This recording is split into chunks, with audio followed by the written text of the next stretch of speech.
오늘 설교 제목은 여러분이 주보를 통해서 보셨듯이 세상 만사의 주관자이신 하나님이라는 제목으로 말씀을 듣겠습니다. 제가 기도할 때도 언급해 드렸고 여러분이 뉴스를 통해서 이미 접해 보셨겠지만 한국은 물론 온 세상의 뉴스 시간의 화두는 코로나19가 아닐까 생각합니다. 대구에서 뜻하지 않게 이 코로나19의 문제가 잘 정리되는 듯 했지만 신천지 31번 확진자가 무모하게 행동함으로 우리나라를 지금 어수선하게 만들고 우리 국민들의 공분을 사고 있습니다. 아마 하나님의 뜻하신 바가 있으시리라고 생각합니다.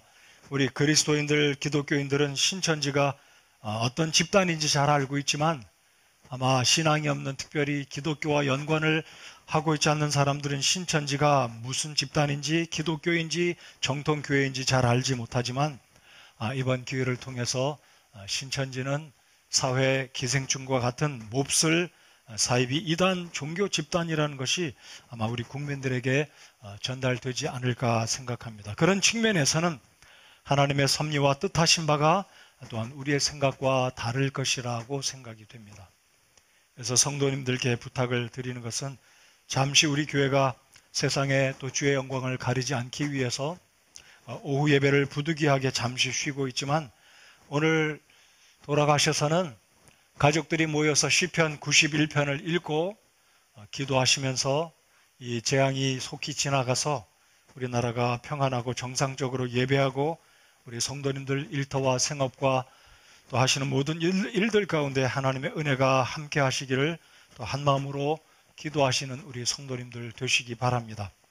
우리 청년들도 가급적이면 청년들끼리 또 그룹으로 모여서 식당에 가서 식사하고 교제하는 것도 필요할지 모르겠지만 이 시기가 지나기까지 좀 절제해 주시고 지혜롭게 행동하시는 우리 교회 성도님들 되시기를 다시 한번 부탁을 드립니다. 그래서 오늘 이 에스더기 전체를 1장부터 10장까지 두루 살펴보지는 못하지만 특별히 오늘 읽었던 이 4장 말씀을 통해서 세상의 크고 작은 일들을 우리 하나님이 다스리고 있고 주관하고 계시는 분이 하나님이라는 사실을 다시 한번 이런 기회를 통해서 오늘 말씀을 통해 교훈받고 하나님을 신뢰하고 크게 불안해하고 두려워하지 않고 하나님을 신뢰하시는 우리 성도 여러분들 다 되시기 바랍니다. 제가 최근에 3주간 계속 말씀을 전한 것이 어찌 보면 이 코로나19의 문제와 연관됐다고 생각됩니다. 두려워하지 마시고 하나님을 신뢰하시고 하나님이 우리를 보호하실 것을 믿고 그럼에도 불구하고 우리가 손닦고 위생적으로 지혜롭게 행동할 우리의 책임은 다 해야 된다고 믿습니다. 여러분, 이러한 어려운 시기가 있을 때, 어려운 일들이 벌어질 때 불신자들 또는 무신론자들은 이렇게 왕왕 이런 이야기를 할 것입니다. 하나님이 살아계시다면 이 세상에 왜 전쟁과 기근과 재난들이 끊임없이 일어나는가? 왜 의인들은 악한 사람들에게 이용당하고 속임당하고 불이익을 당하고 심지어 죽음에까지 이르게 되는가? 생각을 할 것입니다. 그리고 하나님에 대해서 불신하고 하나님께 원망하는 그런 사람들이 종종 있습니다. 이 아침에 예배에 나오신 여러분들은 하나님께 어떤 생각을 갖고 계십니까? 하나님, 우리나라가 하나님을 예배하는 나라, 우리 교회가, 우리가 하나님을 잘 섬기고 있는데 이게 웬 말입니까? 이런 재앙까지 허락하시니 하나님 왜 이러십니까? 라고 하나님의 뜻을 알기를 원하는 그런 우리 마음속에 의문도 품지만 이것이 부정적으로 원망의 화살이 하나님께 돌려지지 않기를 바라는 마음입니다. 자, 저를 따라서 한번 해보시겠습니다. 두 단어를 꼭 기억해 주시기 바라고 금주간에 특별히 성경을 순서대로 여러분 나름대로 읽으시겠지만 우리 주보에 하나님 말씀을 읽으시라고 늘 매주마다 언급된 그런 성경의 범위가 있지만 이번 주에는 가능하시면 에스더기를 쭉 읽고 또 가능하시면 에스라와 느헤미야서를 함께 묵상하고 읽으시기를 바랍니다. 저를 따라서 두 단어를 한번 외쳐보시고 마음속에 담아두시기 바랍니다. 보존과 섭리. 영어 단어로는 공교롭게 둘 다 P로 시작합니다. preserve 또는 preservation. 그리고 하나님의 어떤 섭리적인 측면은 하나님의 providence. 영어는 기억 안 하셔도 좋지만 이 두 단어 꼭 기억하시기 바랍니다. 보존 또는 보전. 하나님 나를 보호하신다. 또 하나는 섭리 가운데 있다. 이 에스더서를 읽다 보면 이 보존과 섭리라는 단어를 꼭 읽고 이 에스더서를 읽다 보면 이 에스더서가 우리에게 전달해 주고자 하는 의미를 충분히 더 깊게 의미 있게 하나님의 말씀을 뼈에 와닿게 피부에 와닿게 느껴지리라고 생각합니다. 첫 번째 단어가 뭐라고요? 보존 또는 보전. 하나님 나를 preserve 해 주신다. 보호해 주신다. 지켜 주신다. 또 하나는 섭리가 내 삶 가운데도 뒤따른다. 예수님이 오시기 전 430년경에 기록된 이 에스더서는 오늘 이 시대에도 이 한국의 이 코로나 바이러스로 모든 사람들이 두려워하고 무서워하는 가운데도 하나님은 우리를 보존해 주시고 하나님의 섭리가 우리의 삶 가운데 반드시 있을 것이다. 제가 지난주에도 말씀드렸습니다. 왜 하나님이 중국 우한의 이 코로나 바이러스 문제를 일어나도록 하나님이 허용하셨는가? 하나님이 일으켰다라고 제가 단언해서 말씀드릴 수는 없습니다. 사람의 잘못도 있을 것이고 하나님의 섭리도 있을 것이고 어쨌든 하나님은 알고 계시면서도 허용하셨습니다. 하나님의 섭리라고 믿습니다. 자, 그렇다면 제가 에스더서를 오늘 선택하고 오늘 말씀을 배우기 원하는 것은 사실 오후에도 느헤미야를 제가 함께 공부하려고 했습니다. 이 연관이 다 되어 있거든요. 그리고 3월서부터는 이제 오후 시간에 에베소서를 공부하려고 하는데 오후 예배가 만약에 오늘 예정대로 됐다면 느헤미야서를 공부하고 오늘 오전에는 에스더서를 보면서 이 하나님의 섭리와 하나님의 보존의 역사를 함께 묶어서 때에 맞게 이 코로나 바이러스 문제로 우리가 어려워하는 이 시국에 시기적절한 말씀이다 싶어서 오후에는 느헤미야서를 보고 오전에는 에스더서를 배우려고 했는데 아무튼 지난주에 저희들이 이 에스라를 공부했습니다. 자, 거듭되는 말씀인데 이 에스더서를 통해서 보존이라는 단어 그리고 하나님의 섭리라는 단어를 기억하면서 이 에스더서를 읽으면 하나님의 특별하신 은혜를 더 뼈 있게 이 피부에 와닿게 느껴지리라고 생각합니다. 제가 일전에 수년 전에 에스더기를 통해 말씀을 전할 때 언급해 드렸는데 여러분이 에스더기를 읽어보신 분들이 이미 알고 계시겠지만 이 에스더기에는 1장부터 10장까지 어디에서도 하나님이라는 단어 발견할 수 없습니다. 한 글자 신이라는 단어도 하나님을 향해서 영어로 치면 God 하나님에 대한 단어도 없어요. 자, 오늘 본문에서도 보면 제가 여쭤보겠습니다.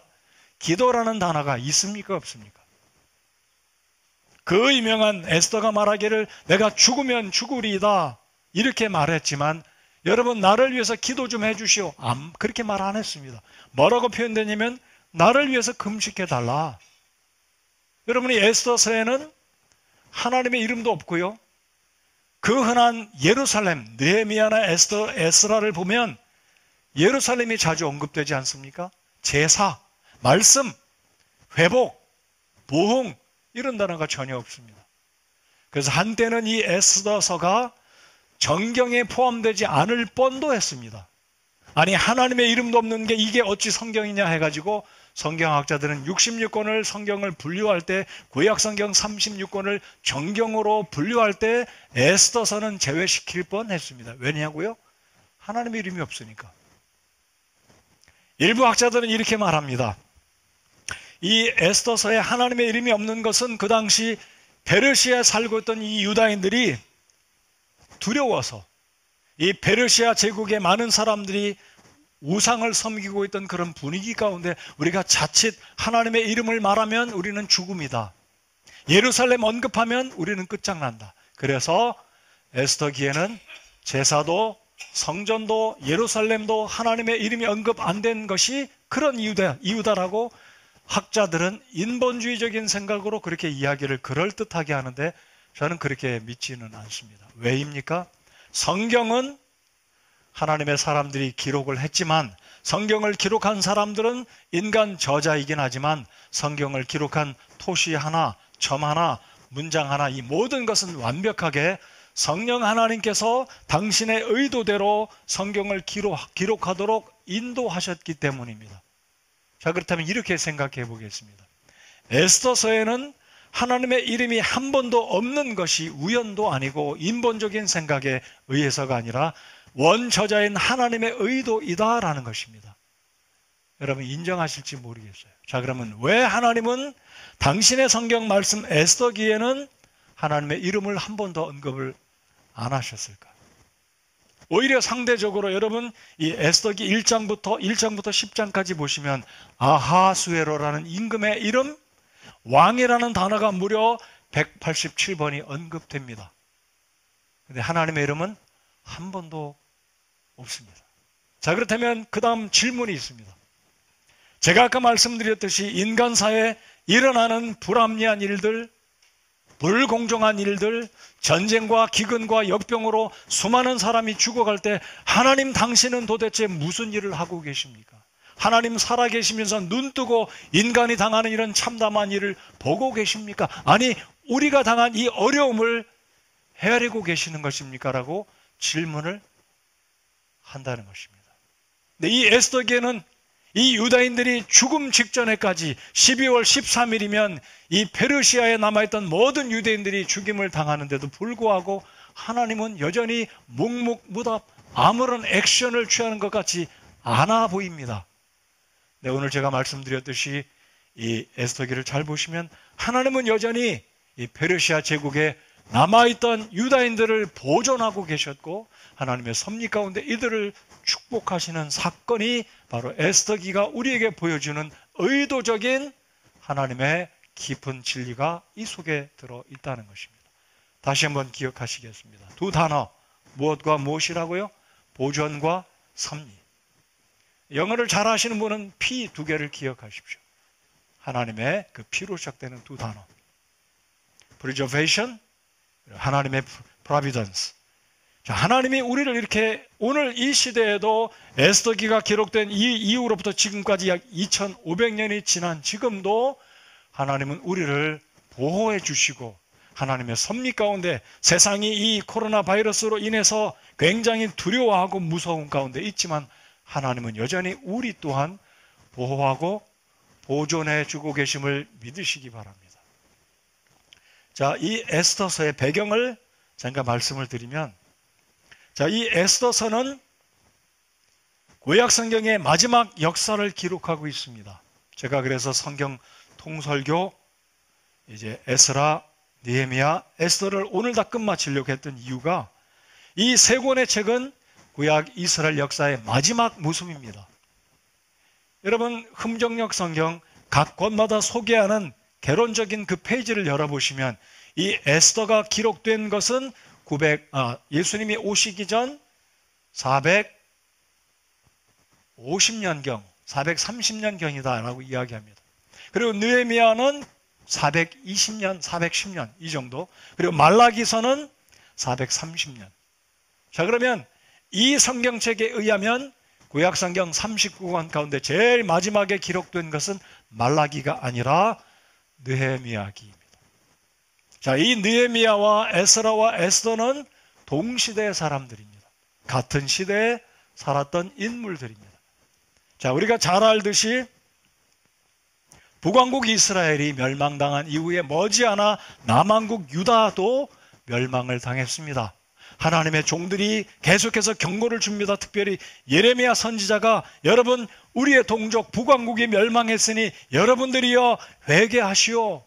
남왕국 유다인들 역시 회개하지 않았을 때 남왕국 유다도 바빌론에 의해서 결국은 멸망당하고 대부분의 사람들이 바빌론으로 포로로 끌려가 그 땅에서 70년간 포로 생활을 보내게 됩니다. 제가 지난주에 설교한 것이 에스라서.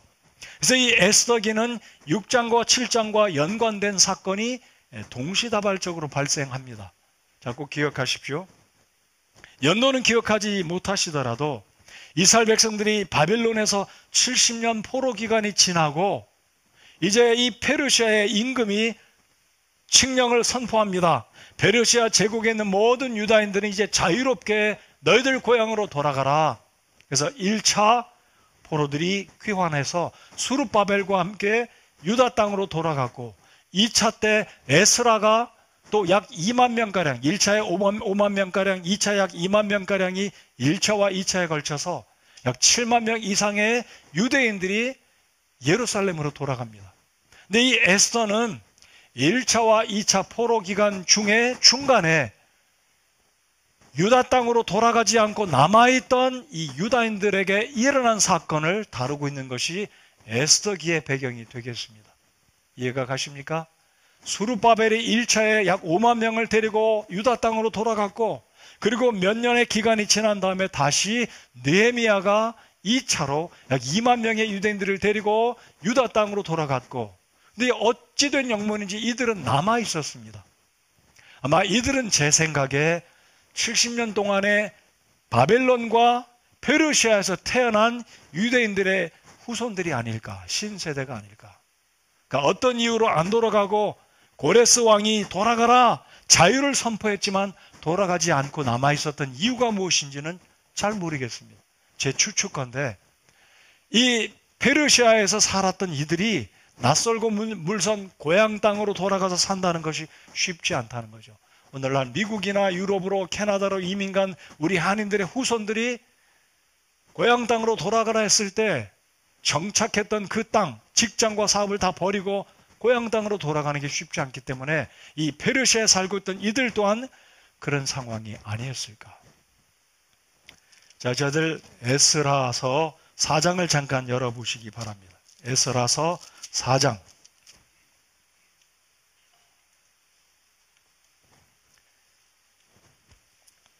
에스라 4장을 열어주시고 6절을 함께 읽겠습니다. 제가 오늘은 그냥 편하게 말씀을 전하겠습니다. 마치면 식사할 것도 없고 집으로 돌아가시니까 설교 본문보다 더 설교가 길어질지 모르겠지만 오늘 예배 오신 분들 편안하게 생각하시고 분주하게 생각하지 마시고 마음 푹 놓으시고 말씀을 편안하게 들으시기 바랍니다. 그렇게 하시겠습니까? 아멘 좀 크게 해주십시오. 이렇게 해주세요. 자, 4장 6절 다 같이 읽겠습니다. 읽겠습니다. 시작. 아하수에로의 통치 때에 곧 그가 통치하기 시작할 때 그들이 유다와 예루살렘 거주민들을 고소하는 글을 그에게 보내었더라. 여러분이 느헤미야기를 읽고 에스라기를 읽다 보면 어떤 사건이 벌어집니까? 이 에스라기를 읽다 보면 수룹바벨이 백성들을 이끌고 예루살렘에 돌아와 성전을 다시 재건을 합니다. 근데 이웃 주민들, 이웃 나라 이 모압 사람이나 산발랏이나 도비아나 이런 못된 사람들은 이 이스라엘 백성들의 성벽 쌓는 일을 방해하고 조롱하고 편지 보내고 못된 짓을 합니다. 자, 지금 4장 6절에 이 사건은 뭐냐면 수룹바벨이 예루살렘 성전을 재건할 때 그것을 못마땅해 생각했던 몇몇 이방 사람들이 고소의 편지를 페르시아에 보낸 겁니다. 그러니까 이간질하는 거죠. 이미 유대인들은 고레스의 선포로 말미암아 많은 재물을 얻고 예루살렘에 돌아와 성전을 지금 짓고 있는데 이 못된 이방 사람들이 헛된 소식을 페르시아의 임금에게 편지를 보내서 이 역사를 중단하게 합니다.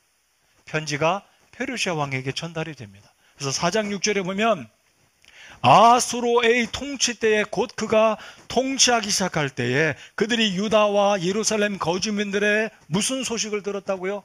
고소하는 소식. 이 못된 사람들이 질투하고 이스라엘 백성들의 잘 되는 것을 보지 못하는 이 못된 이방인들이, 즉 영적인 측면에서 사탄에 속한 악한 무리들이 고자질을 하고 헛된 소식을 페르시아 임금에게 편지를 보냅니다. 근데 이때 임금의 이름이 뭐라고요?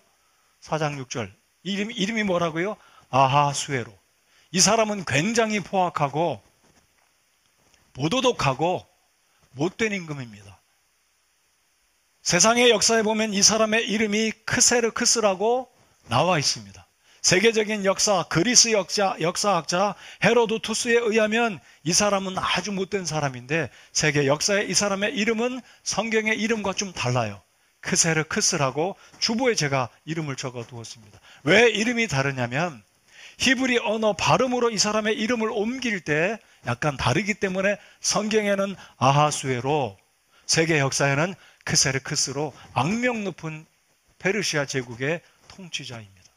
자, 에스더 1장을 열어주시기 바랍니다. 1장 1절을 저희들 다 같이 읽겠습니다. 이 페르시아가 얼마나 엄청난 제국이었는지 1절을 다 같이 읽겠습니다. 시작. 이제 이 일은 아하수에로 시대에 있던 일인데 이 아하수에로는 인도에서부터 에티오피아에 이르기까지 127지방을 통치한 자더라. 여러분, 우리나라가 몇 도입니까? 경기도, 충청도, 경상도, 전라도 8도, 옛날엔 8도였잖아요. 근데 이 페르시아 제국은 얼마나 컸으면 127지방이었습니다. 네, 이 사람의 이름이 아하수에로입니다. 크세르크스, 아하수에로. 자, 그러니까 이 동일한 임금이 페르시아를 다스릴 때 유다로부터 편지가 오기를 지금 유다인들이 못된 짓을 꾸미고 당신의 은혜를 잊어버리고 조세도 안 바치고 이제는 입 닦으려고 한다. 이 소식을 들었던 이 아하수에로 폭군은 성전 공사를 중단시켰습니다. 그리고 동시대에 예루살렘에는 이런 어려움이 있었고 페르시아에는 어떤 어려움이 있었냐면 이 악한 사람 하만이 드디어 등장하면서 유다의 이 유다 백성들, 즉 페르시아에 남아있던 페르시아 127개도에 퍼져있던 모든 유다인들을 진멸하려는 계획을 세운 게 이 에스더기의 배경입니다. 자, 근데 좀 전에 말씀드렸듯이 하나님은 한 번도 등장을 안 합니다. 하나님의 이름도 없고 하나님이 당신의 백성들을 어찌하시려는지 안 보이는 것 같아요. 자, 그래서 이 에스라기 6장, 7장에 보시면 수르바벨의 일들, 그리고 느헤미야에 보면 이 성벽을 재건하는 그 일들 가운데도 이들이 막 편지를 페르시아로 보내고 못된 짓을 하는 장면이 발생하는 것을 이 에스라기와 느헤미야를 통해서 보시게 되는데, 아무튼 지금 동시다발적으로 이 페르시아에는 유대인들이 이런 어려움에 봉착했고 유다 고향에는 성전 공사가 잠시 멈추어지는 이런 안 좋은 일이 지금 벌어지고 있는 이 상황이라는 거죠.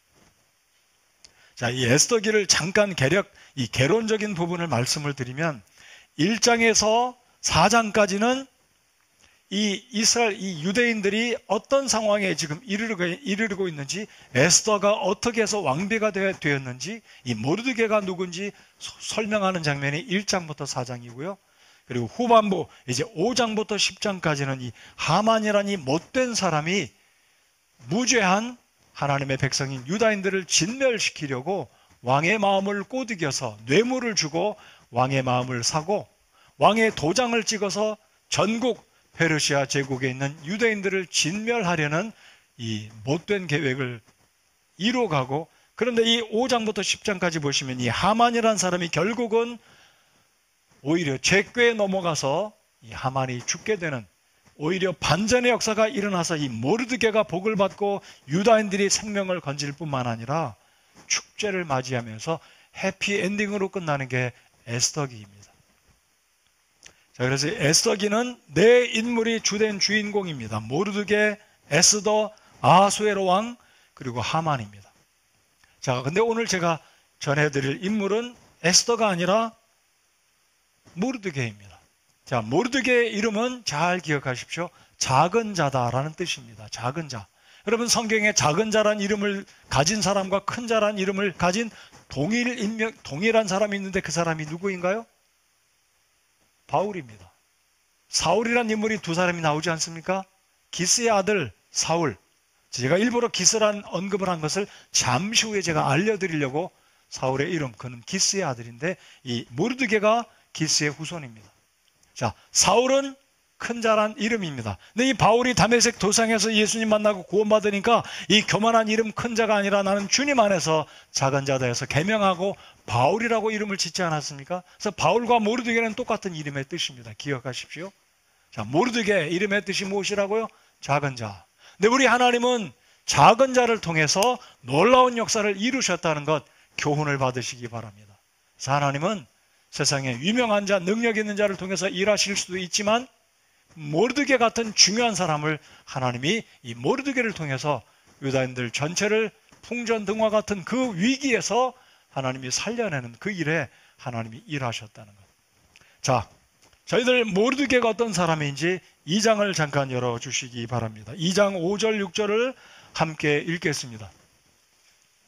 자, 금주간에 특별히 이 위기에 대해 느헤미야, 에스라, 에스더를 한번 같이 읽어보시기 바랍니다. 특별히 에스더를 꼭 읽어보시면서 이 위기에 때 하나님은 우리의 삶에 어떤 섭리와 어떤 보존의 역사를 이루실 것인가 기대하는 마음으로 에스더기를 한번 집에서 꼭 읽어보시기 바랍니다. 자, 2장 5절 6절 함께 읽겠습니다. 시작.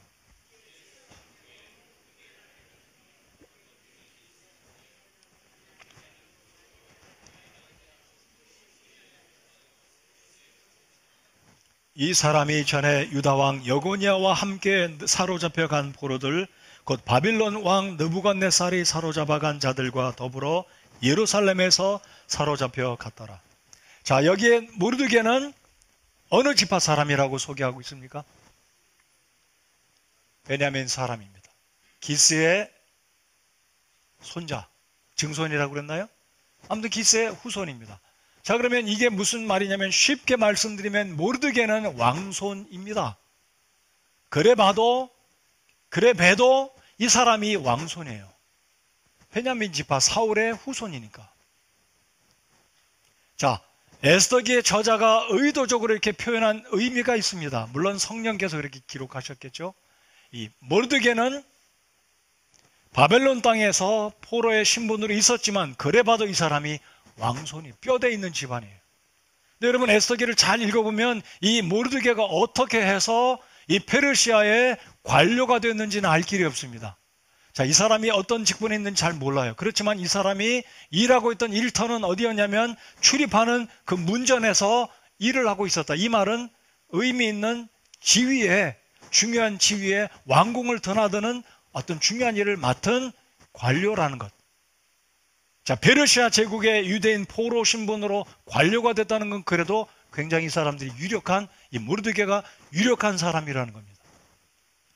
자, 제가 참조를 하나 이 성경을 깊이 공부하는 분을 위해서 참조하시라고 시간을 또 공부하는 우리 자매들은 제 아내와 함께 구약을 공부하면서 시간을 다 공부했는데 저보다 더 깊이 막 파고드는 것 같아요.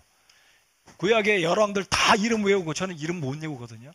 우리 자매들 가운데 남왕국, 북왕국 이름 다 외운 자매들이 있는데 자, 제가 참조로 말씀드리면 이 모르드게의 나이는 지금 이 순간 이 현장에서 볼 때 모르드게의 나이는 이 기록에 의하면 적어도 110살 이상이 됐어요. 왜 그러냐면 6절 하반절에 보시면 이 모르드게가 잡혀갈 때 동시대 인물이 누구였냐면 유다왕 여고니아와 함께 사로잡혀갔다 그랬는데 이 시대를 추론하면 이미 110년 이상이 지났어요. 근데 이것은 제가 일전에도 잠깐 언급을 드렸지만 이 모르드게 자신이 아니고 7절에 5절에 중간에 보시면 그라는 이 히브리어 대명사는 사실 모르드게 자신이 아니라 그의 할아버지 기스였을 것이다. 그러지 않고는 이 모르드게 이 나이가 이 여고니아와 함께 시간을 산출하면 호호백발 죽어도 벌써 죽었을 사람인데 아직도 살아있으니까. 그래서 성경의 기자가 히브리어 대명사 그는이란 말은 의도적으로 그라는 말은 모르드게 자신이 아니라 기스일 것이다. 그래서 아무튼 참조해 주시기 바라고 지금 이 모르드게는 유대인 신분으로 왕궁에 출입하는 그 문 어디인가 중요한 직책을 맡고 있는 사람이었다. 왕손이다. 그래도 뼈대가 있는 사람이다. 믿음이 좋은 사람이다. 자, 그리고 이번에는 이 에스더기에 등장하는 네 인물 모르드게 그의 사촌 동생이었던 에스더. 그러니까 모르드게 삼촌의 딸이니까 이 에스더와 모르드게는 사촌간입니다. 근데 이 에스더가 어렸을 때 부모를 잃었기 때문에 이 모르드게는 사촌 동생 에스더를 자신의 딸처럼 키우게 됐는데 하나님의 섭리는 바로 4년 전에 이 유대인들이 죽음을 앞둔 이 위급한 상황에 4년 전에 이미 하나님의 섭리는 이 에스더를 왕비로 세우시고 왕궁에 들어가 앉도록 하나님이 이미 역사해 주셨습니다. 여러분, 에스더기 1장을 읽어보시면 이 아하수에로 왕비 와스디가, 이 왕이 자신의 부인의 아름다움을 많은 신하 앞에서 좀 자랑하고 싶은데 이 와스디가 안 나오니까 결국 마음이 상해서 폐위시키지 않습니까? 그리고 12개월 동안 많은 왕궁의 이 왕비로 간택받은 많은 후보자들을 데려다 놓고 치장시키고 화장하고 12개월이 지나게 되는데, 바로 이 에스더가 왕비로 간택되는 사건이 이미 1장에서 있었습니다. 1장, 2장, 3장까지 지나오게 되잖아요. 자, 하나님의 섭리는 바로 이 에스더를 왕비로 하나님이 예비해 주셨습니다. 자, 이제 하만이라는 사람, 이 아하수에로와 하만이 에스더기에 등장하는 네 인물들인데, 자, 모르드게와 에스더 두 사람을 하나로 묶어두고 아하수에로와 하만을 또 하나로 묶어둔다면, 자, 제가 강조하고 싶은 사람은 모르드게와 하만입니다. 자, 하만을 이번엔 살펴보겠습니다. 자, 하만에 대해서 저희들 3장을 열어주시기 바랍니다. 3장 1절을 저희들 다 같이 또 읽겠습니다. 3장 1절 시작. 이 일들 뒤에 아하수에로 왕이 아각 사람 함무다다의 아들 하만을 높이고 그를 승진시켜 그의 자리를 자기와 함께한 모든 통치자들의 자리보다 위에 두니라. 여러분, 바벨론에 있었던 이 페르시아 제국 때 자주 읽어보는 표현 가운데 다니엘이 페르시아의 모든 신하들보다 왕 다문 높은 직위에 있었다, 기억이 되시죠?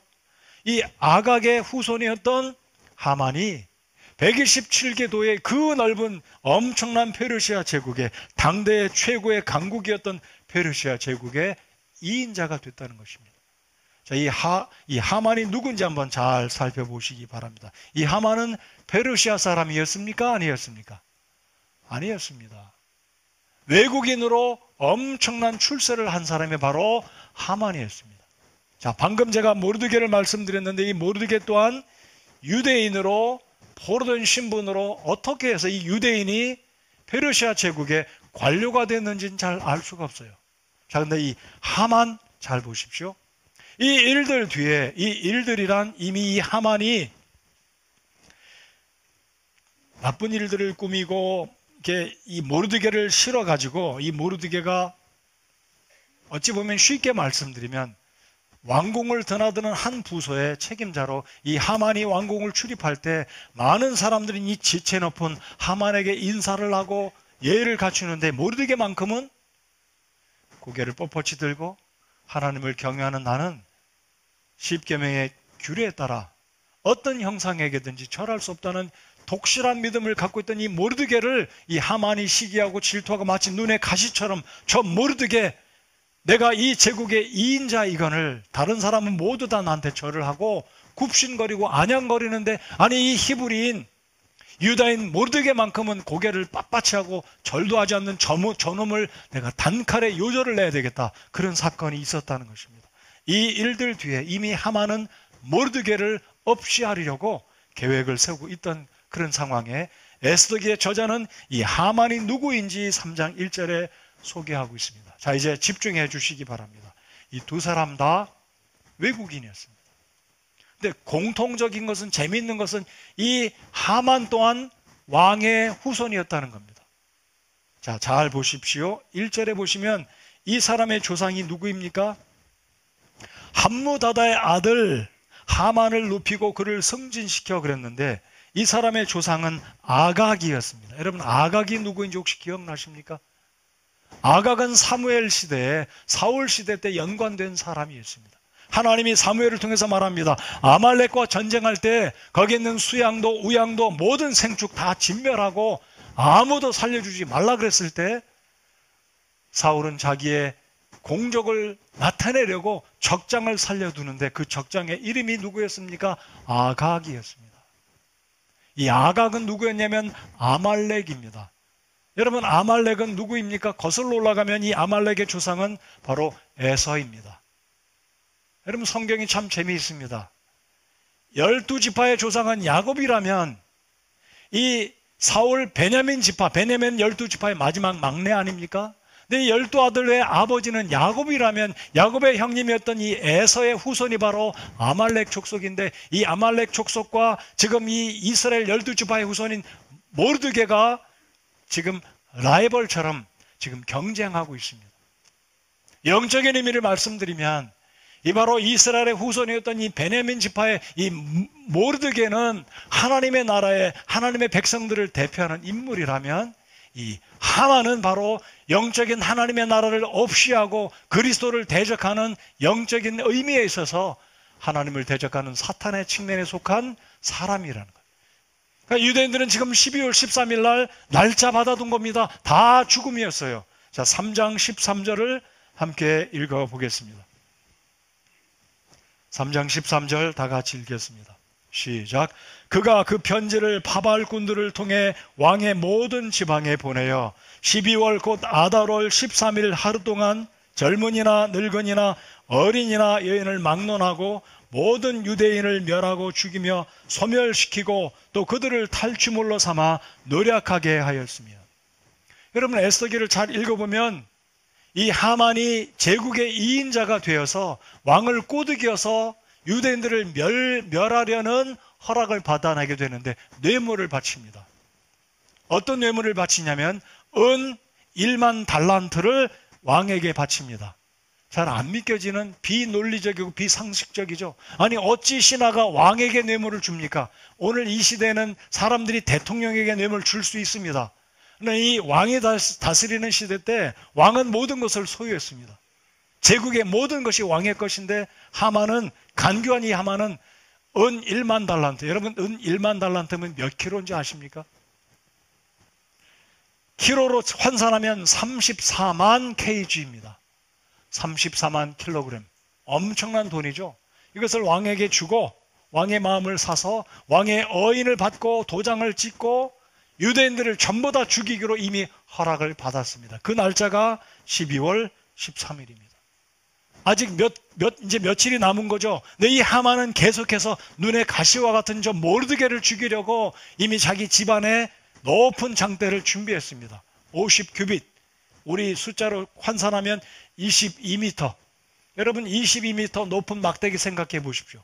이 보통 높이가 아닙니다. 그 22m 꼭대기에 자신의 이 경쟁자라고 볼 수는 없지만 자신의 눈에 볼 때 눈에 가시와 같은 저 모르드게, 교만하고 뻣뻣한 저 예의 없는 저놈을 죽이려고 이 하만은 악한 마음을 품고 자기 집에 장대를 이미 준비했어요.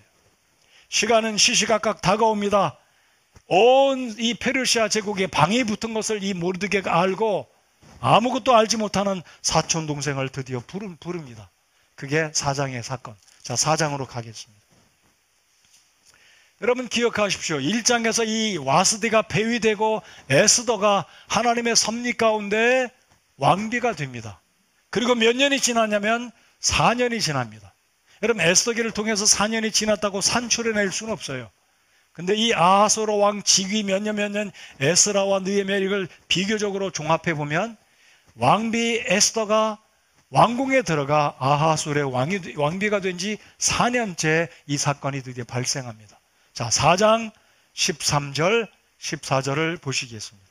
자, 13절. 그때에, 이때는 무슨 때입니까? 이미 3장에 조서가 붙고 온 페르시아 제국의 유대인들은 12월 13일 날 진멸당하고 그들의 재산은 빼앗길 것이다.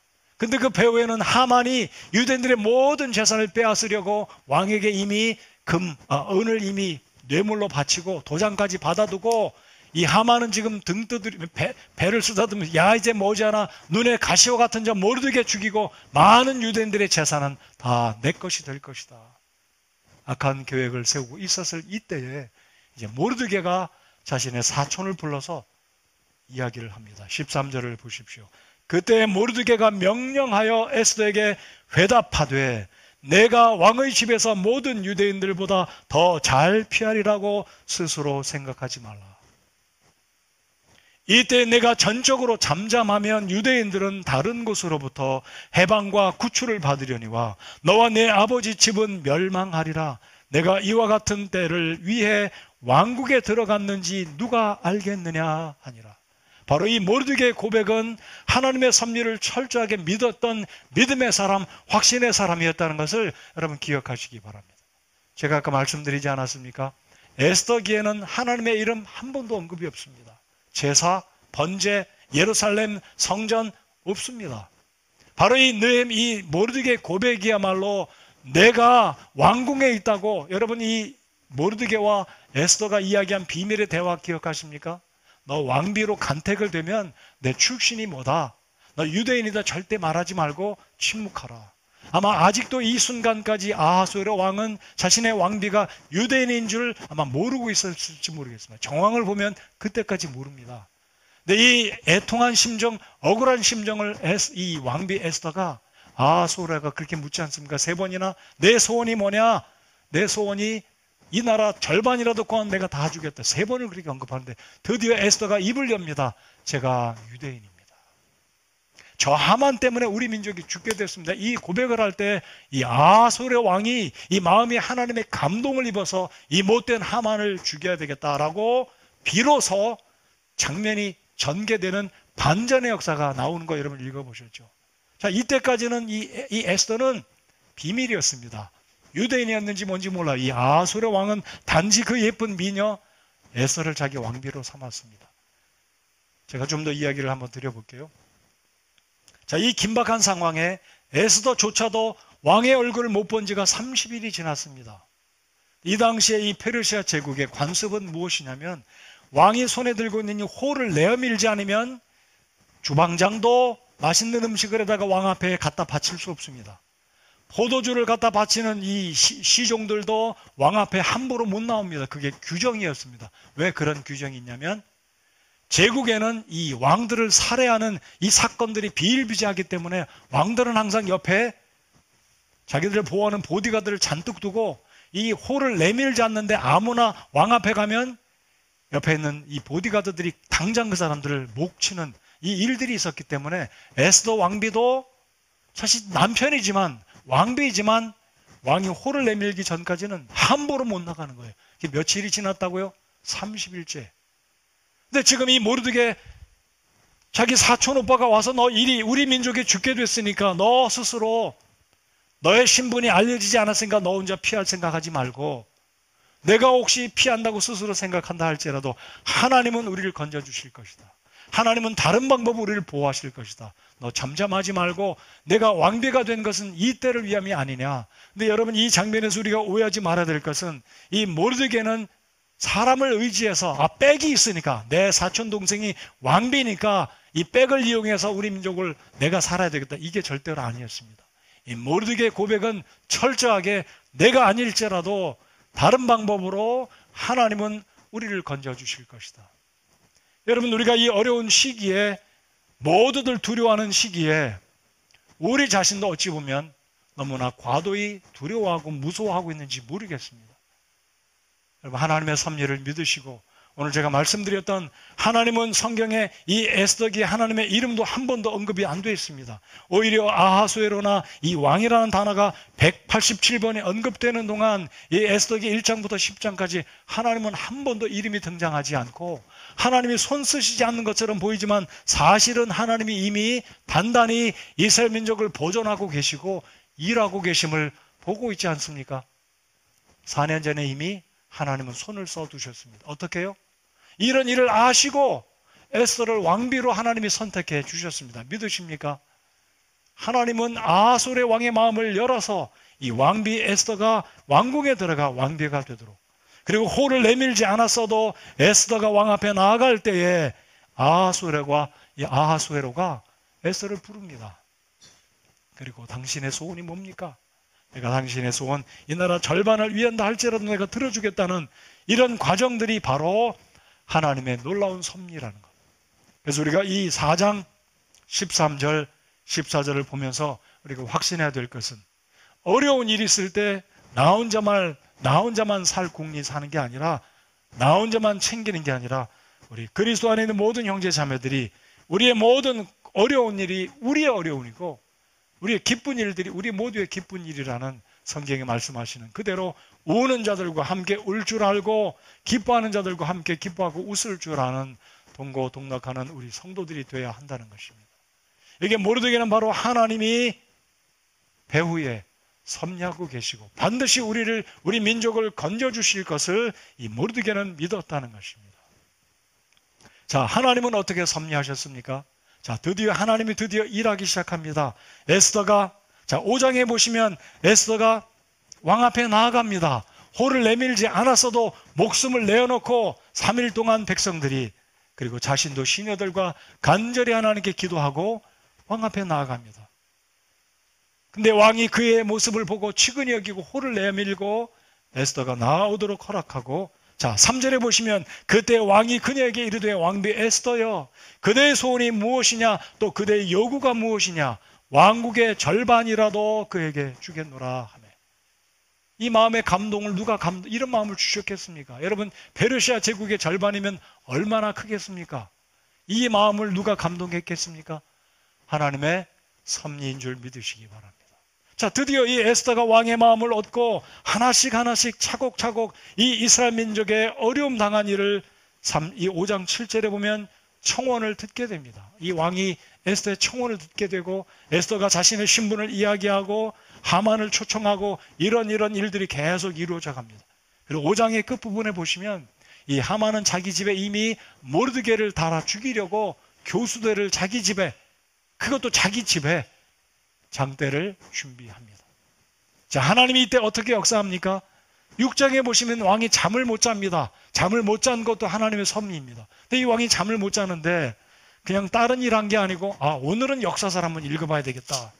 청와대에 어떤 사람이 드나들었는지, 어떤 일이 있었는지, 왕궁에 누가 있었는지 딱 읽어보는데 못된 사람들이 이 아하수에로를 시해하려는 사건이 있었음을 뒤늦게 발견하게 되는데, 그 공적을 바로 누가 세웠냐면 모르드게가 자신의 생명을 건져주었다는 기록을 뒤늦게 발견합니다.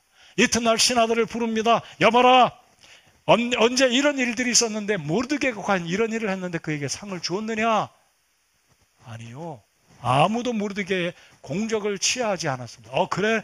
자, 그래서 이제 왕은 여차저차해서 이리이리하고 하만을 부릅니다. 왕은 내색하지 않고 하만에게 묻습니다. 왕이 총애하는 신하가 있다면 그에게 어떻게 하면 좋겠느냐? 하만에게 물을 때 하만은 착각을 합니다. 바로 내가 왕의 총애를 입는 사람이다 생각해서 왕의 왕관을 그에게 씌워주고 왕의 옷을 입히고 왕의 말을 타게 해서 모든 백성들에게 왕이 총애하는 사람이 이와 같이 된다라고 그를 높여주시오. 하만은 착각을 하고, 근데 왕의 입에서 나온 이름은 하만이 아니라 바로 모르드게였습니다.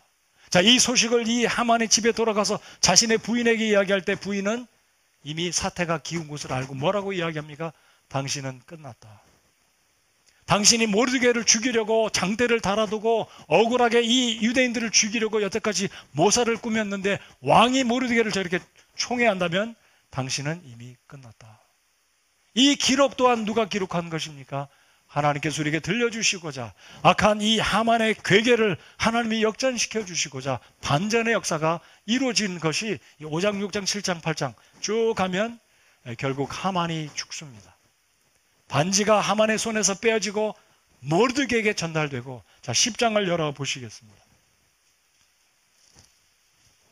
10장에 보시면, 9장에 보시면 놀라운 반전의 역사가 이제 9장에 기록되어 있습니다.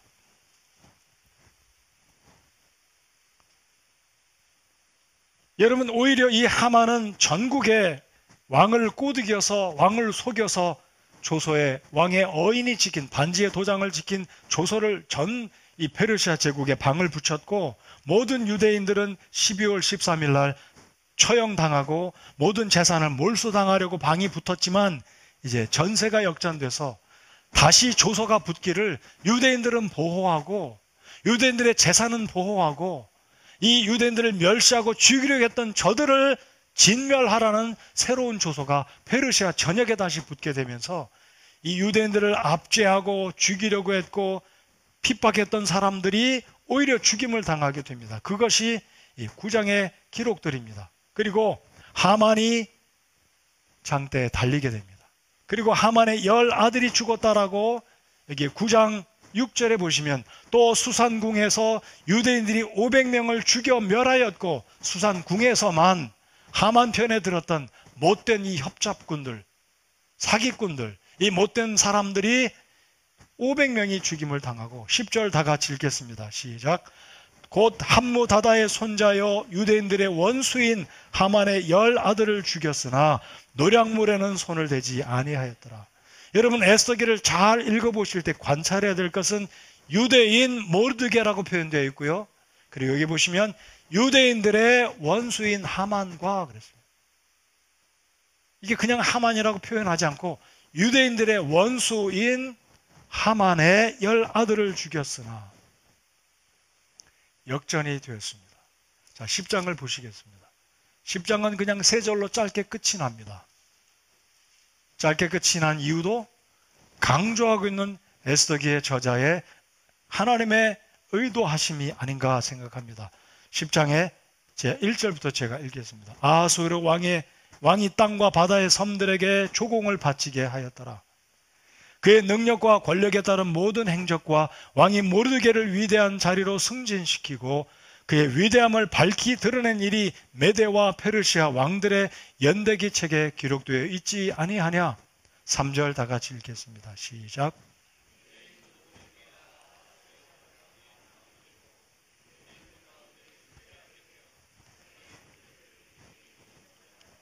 자기 백성의 번영을 추구하고 자기의 모든 시에게 화평의 말을 하였더라. 여러분, 아이러니도 이런 아이러니가 있겠습니까? 하만이 모르드게를 달려고 했던 그 장대에, 22m의 장대에 하만이 달렸고 하만의 10 아들이 다 죽었습니다. 모르드게는 아들이 있었는지 부인이 있었는지 성경은 침묵합니다. 그러나 10 아들의 하만의 아들이 다 죽었습니다. 그 집이 모르드게가 살게 되었고 그 지위가 모르드게에게 넘겨지게 되었고 그 권세, 모르드게가 국가의 재상이 되었고 왕의 반지, 하만의 손에 있던 그 반지가 모르드게의 손에 끼우게 되는 이 놀라운 번영과 축복이 전화위복이 되는, 바로 이게 하나님의 섭리라는 것입니다. 지금은 우리가 한국에 당면한 이 코로나19의 문제로 어떻게 왜 이런 일들이 일어나는지 저희들이 알지 못하지만 오늘 에스더기를 통해 우리가 주목해야 될 두 단어가 뭐라고요? 첫 번째 단어 보존, 또 하나는 하나님의 섭리. 여러분, 분명히 코로나19도 하나님의 섭리가 있다고 믿습니다. 여러분, 그렇게 믿으십니까? 틀린 거 아닙니다. 분명히 하나님의 섭리가 있으시다. 신천지도 이렇게 드러나게 된 것도 하나님의 섭리이고 모르드게를 통해서 하나님이 반전을 이루신 이 사건들은 비단 지금서부터 2500년 전의 한 사건뿐만이 아니라 오늘 이 시대에도 충분히 반드시 하나님의 역사는 이루어진다. 자, 오늘 설교의 결론입니다. 하나님의 나라는 여전히 싸움 가운데 있습니다. 이 세계에서 여전히 어둠의 세력과 하나님의 이 나라를 반대하는 악한 세력들과 여전히 하만과 같은 사람들은 온 세상에서 여전히 하나님의 백성들을 공격하고 죽이고 핍박하고 빼앗고, 그럼에도 불구하고 하나님은 침묵하고 계시지 않습니다. 하나님이 수수방관한다고 생각하지 마시기 바랍니다. 하나님은 여전히 궁극적인 승리를 우리 교회에 허락하심을 믿으시기 바랍니다. 하나님은 궁극적으로 승리 주실 것을 믿으시고 하나님께 맡기시고 내 삶도, 내 개인의 삶도, 사업도, 이 민족도, 이 나라도 하나님이 배후에서 다 일하시고 섭리하고 계신다. 믿으십니까? 두려워하지 마시고 에스더기가 보여주는 이 역사적인, 이 실제적인 사건은 오늘 한국의 상황, 우리가 맞이한 이 코로나19의 문제로 다들 불안해하고 두려워하고, 왜 하나님이 이런 일들을 우리나라에까지, 왜 중국에서 일어난 일이 불똥이 튀어가지고 그것도 신천지를 통해서 우리 교회가 핍박을 받고 어려움을 받고, 이렇게 대구에는 교회들이 오늘 예배 못하게 했다고 제가 들었어요. 이미 중국에는, 제가 지지난주에 중국에 제가 가르쳤던 사람들과 통화하면서 들어보니까 중국에는 모든 교회들이 주일날 예배당에 못 가고 SNS로 예배를 드린다고 합니다. 왜 이런 일들이 일어나는지 하나님의 섭리가 배후에 있다라고 저는 믿습니다. 비단 중국뿐만 아니라 우리나라에도 여전히 하나님의 섭리가 있다고 믿으시고 하나님께 맡겨드리고 믿음으로 하나님 바라보시면서 이 잠시 고난의 이 시기를 언제까지 지속될지 모르지만 이 시간 다시 한번 당부드리는 것은 하나님의 자비하심을 구하고 속히 이 문제가 해결되도록 하나님이 이 민족과 이 나라를 불쌍히 여기시고 중국뿐만 아니라 우리 민족을 불쌍히 여기셔서 회복되어서 정상적으로 하나님 예배하고 일터에서 마음껏 일할 수 있는 이 나라가 되게 해달라고 기도하시는 우리 성도 여러분들 모두 되시기 바랍니다. 불안해하지 마시고 하나님께 기도하고 하나님이 온 세상의 만사를 다스리시고 주관하시는 분이 우리 아버지 하나님이다. 하나님 우리를 보존하실 것이고 하나님의 섭리가 합력해서 선을 이루시는 그 살아계신 하나님이 우리 아버지가 되시고 우리와 함께 하심을 믿으시기 바랍니다. 기도하시겠습니다.